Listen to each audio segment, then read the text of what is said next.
짧은 시간 함께 말씀 나누면서 저와 여러분을 향한 주님의 음성을 들었으면 좋겠습니다. 사실 너무나도 잘 아는 말씀들입니다. 얼마 전에 또 우리가 고난주간을 보내고 또 부활주일을 지났는데 어떤 말씀을 함께 나눌까 생각하는데 제가 제일 좋아하는 말씀 함께 나누었습니다. 우리가 신앙생활을 하면서 우리 항상 공통적으로 겪게 되는 경험들이 있습니다. 여러분 혹시 처음 예수님을 만났던 혹시 모태신앙인들도 계시겠지만 저는 모태신앙인이 아니거든요. 고등학교 2학년 때 예수를 믿었는데 하나님의 사랑이 굉장히 늦게 예수를 믿었다 보니까 하나님 사랑이 굉장히 컸던 것 같아요. 그래서 그런 첫사랑이 항상 제 안에 있습니다. 그때 우리가 어떠했을까 생각해 보면 말 그대로 은혜가 넘쳤죠. 기도할 때마다 눈물이 났었고 하는 행동들 하나하나가 정말 주님의 영광을 위해 살았던 그런 시간들이었던 것 같습니다. 그때는 정말 제 모든 거 다 드리고 싶습니다. 그래서 목회자가 된지는 모르겠는데 사실은 불신가정이었다 보니까 제가 목사가 될지는 상상을 못했습니다. 그런데 정말 하나님의 은혜로 목회자가 되었습니다. 그때 당시 제 믿음은 정말 모든 거 다 드리겠습니다. 주님 하라 하시면 다 하겠습니다. 이런 각오가 되어 있었어요. 어렵지가 않았던 것 같습니다. 근데 시간이 지나가면서 제 안에 조금씩 다른 모습들이 보이기 시작하죠. 기도는 여전히 하고 있고 또 어떤 면에서는 주님을 향한 열정들도 있긴 하지만 첫사랑과 같지는 않았다라는 그런 모습들이 느껴질 때가 있습니다.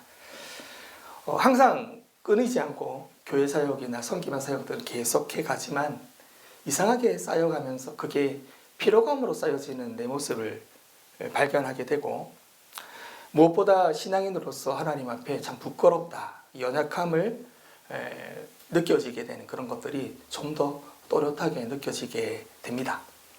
그럴 때 우리는 그런 생각을 합니다. 내 왜 이럴까? 나는 왜 이 정도일까? 이렇게 해서 계속 주님 앞에 쓰임 받을 수 있을까? 이런 생각들이 두려운 마음들이 또 염려하는 마음들이 많이 들었죠. 사실 이건 저만의 어떤 고민들이 아니라 오랫동안 신앙생활 하신 분들, 특별히 사역의 자리에 계신 분들일수록 이러한 질문들은 더 깊어질 거라고 생각이 되어집니다. 여러분 오늘 우리가 읽은 말씀 본문은 이런 마음들을 가진 우리들에게 주시는 주님의 음성이라고 생각합니다. 오늘 본문에 등장하는 사람은 베드로입니다. 여러분 아시는 대로 예수님의 제자들 가운데 가장 열정적이고 가장 앞서 나갔던 사람입니다. 다른 제자들은 다 머뭇거릴지라도 항상 먼저 반응했던 사람이 베드로였습니다. 주님을 향한 사랑을 가장 크게 표현했던 자도 베드로였습니다. 신앙 고백하시죠. 마태복음 16장 16절 암송해 볼까요? 시작. 주는 그리스도시요 살아계신 하나님의 아들이십니다. 이 고백을 했던 자가 베드로였습니다. 이 고백을 주님이 정말 기뻐하셨습니다. 그런데 동시에 여러분 아시는 대로 제자들 가운데 그 누구보다 가장 많이 넘어졌던 사람도 베드로였습니다. 주님 나를 부르시면 물 위로 걷게 해달라고 오라 하라고 물 위를 걷다가 붕덩 빠진 이도 베드로였고요. 주님 말씀하시는데 주님의 뜻 제대로 알아듣지도 못하고 이해하지도 못하고 앞서 나가고 감정들에 반응했던 이가 주님께 지적받았던 가장 많이 지적받았던 제자가 베드로였던 것으로 저는 압니다. 하나만 언급해 보면 한 번은 예수님께서 베드로를 혼내신 적이 있습니다.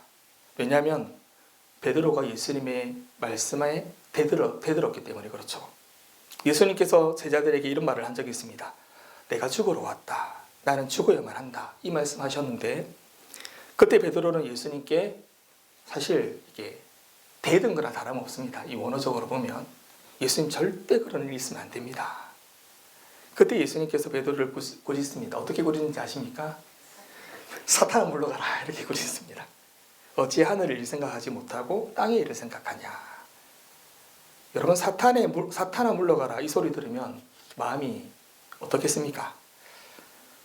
사실 베드로가 이 말을 한 건 예수님을 위해서 한 말입니다. 근데 예수님께서 내 마음 몰라주고 나를 그렇게 혼내시면 정말 마음이 상할 것 같습니다. 아마 이 자리에 예수님을 사랑하는 분들이 다 계시니까 아마 이 자리에 예수님께 혼나면 삐질 사람 몇 사람 되는 보인 것 같습니다. 특히 우리 목사님 예수님께 혼이 나면 삐질 것 같습니다. 저 역시 마찬가지입니다.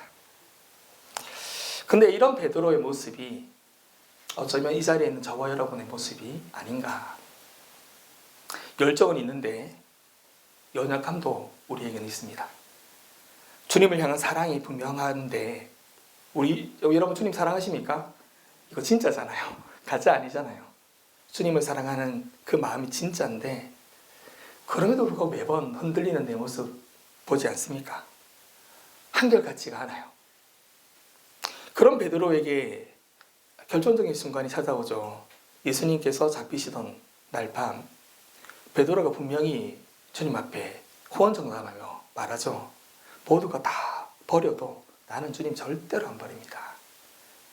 주님과 함께 죽을지언정 나는 절대 주님 부인하지 않겠습니다. 여러분 이 말이 거짓말일까요? 아니요. 진심입니다. 진짜입니다. 근데 상황이 바뀌고 환경이 바뀌자 그의 반응도 바뀌었죠. 사람들이 묻습니다. 너도 그 사람과 함께 있었지? 예수님과 함께 있었지? 그때 베드로가 말하죠. 나 그 사람 모릅니다. 처음에는 약하게 부인했지만 점점 강해지죠. 마지막에는 맹세까지 하면서 완전히 부인합니다. 그때 닭이 울죠. 그때 베드로는 이전에 예수님께서 자기에게 하신 말씀, 곧 닭이 울기 전에 네가 나를 3번 부인하리라 하신 말씀 기억났다고 했습니다. 누가복음에 따르면 바로 그 순간, 이 3번째 부인하는 순간 예수님께서 돌이켜서 베드로를 봤다. 이 말은 서로 눈이 교차했다라는 거예요. 마주쳤다라는 거죠. 그 순간 베드로의 마음이 어땠을까요? 3년 동안 함께 먹고 함께 걸어왔던 스승과 눈이 마주쳤을 그 순간 그분 앞에서 강하게 모른다고 저주하며 부인했습니다. 그 이후에 베드로는 밖으로 나가서 심히 통곡했다라고 성경은 말씀합니다. 그 통곡의 눈물은 어떤 눈물이었을까? 단순히 슬퍼하는 눈물이 아니었을 겁니다.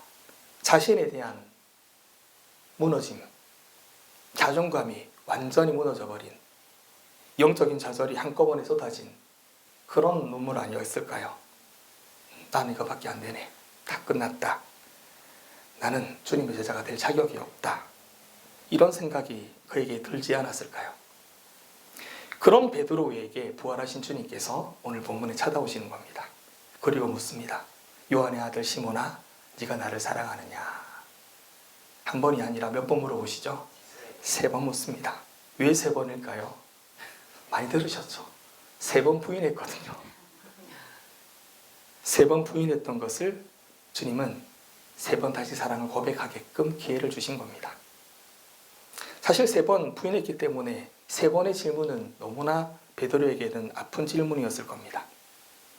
질문을 들을 때마다 자신의 주님을 배반했던, 부인했던 장면이 생각났을 겁니다. 하지만 여러분, 주님의 의도는, 주님의 목적은 베드로를 정죄하기 위함이 아니죠. 니 왜 그때 나를 배신했냐? 이거 아닙니다.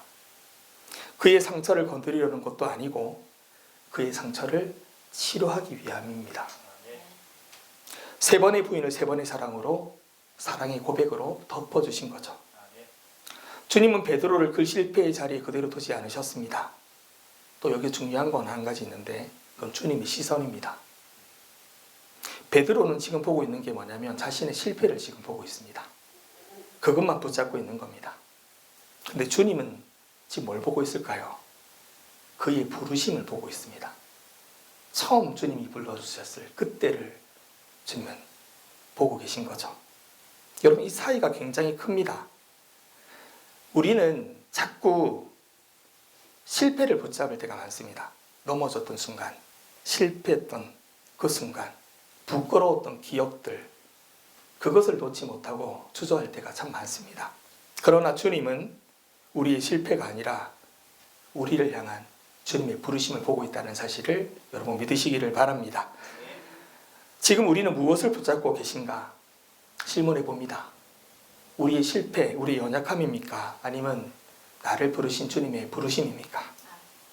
오늘 주님은 저와 여러분에게도 말씀하십니다. 네가 나를 사랑하느냐? 여러분 주님 사랑하십니까? 그럼 주님 말씀하십니다. 주님이 베드로에게 뭐라고 말씀하시죠? 네 주님, 주님 사랑합니다. 내 양을 먹이라. 내 양을 치라. 내 양을 먹이라. 이 말씀은 단순한 위로가 아닙니다. 다시 사명을 회복시켜 주시는 거죠. 괜찮다. 에서 끝나는 것이 아니라 다시 사명을 맡기시는 겁니다.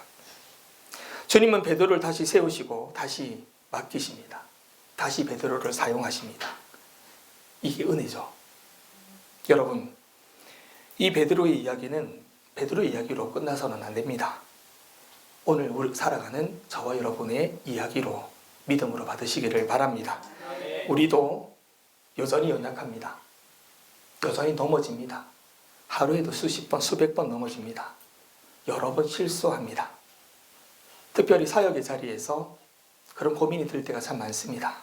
내가 이거 정말 감당해도 되나? 나는 정말 부족한데. 겉으로 볼 때는 괜찮아 보일지 모르겠지만 속으로는 사투리 쓰겠습니다. 속이 문드러집니다. 그죠? 내 모습을 보면, 연약함을 보면 이렇게 해서는 쓰임받지 못한다가 정답 아닙니까? 그런데 오늘 말씀 앞에 우리가 서야 됩니다. 오늘은 주님께서 동일하게 말씀하십니다. 내 양을 먹이라. 내 양을 치라. 이 말씀을 여러분 믿음으로 받으시기를 바랍니다.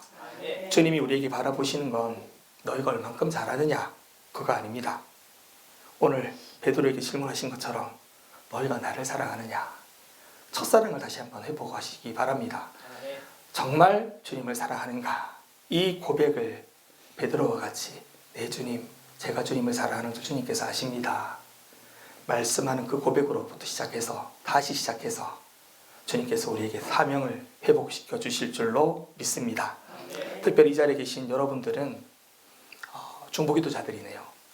저도 다른 부교육자 사역할 때 기도 사역을 우리 성도님들과 같이 했었는데 중보기도 사역이 너무너무 중요한 것 같아요. 사실 교회에 어떤 사역보다 중요한 게 기도 사역인 것 같습니다. 기도가 없이는 아무것도 안 되는 거예요. 행사 아무것도 아닙니다. 교회가 얼마큼 많이 커졌나 소용없습니다. 교회는 기도하는 집이 되어야 되고 모이는 곳마다 기도할 때 하나님께서 일하심을 믿습니다. 내가 일하면 내가 일하는 것으로 끝나지만 기도의 명언이잖아요. 우리가 기도하면 누가 일하세요? 하나님 일하신다 말씀하여 주셨습니다. 특별히 CTS 우리 기도 우리 영상 이 선교를 위해서 늘 기도하시는 여러분들 정말 축복합니다. 여러분들의 기도가 정말 우리 영상 선교 사역을 빛나게 할 것이고 하나님께서 귀한 영상 선교 사역을 통해서 하나님의 크신 일하심이 보여지게 됨을 믿습니다.